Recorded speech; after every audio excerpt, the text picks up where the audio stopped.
حضرت عمر کے ایمان لانے پر پھر مسلمانوں نے مسجد کے اندر آ کر اور کھولا صحن کعبہ کے اندر آ کر نماز پڑھی.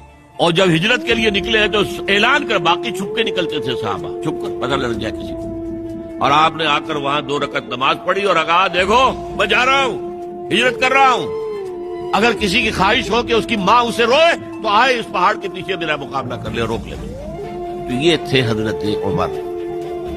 ابو لولو فیروز ایک مجوسی ایرانی اور ایک ایرانی جنرل ہرمزان، ان کی سازش. سمجھا یہ گیا تھا کہ یہ اس پلر پر کھڑا ہوا ہے سارا دین کا نظام.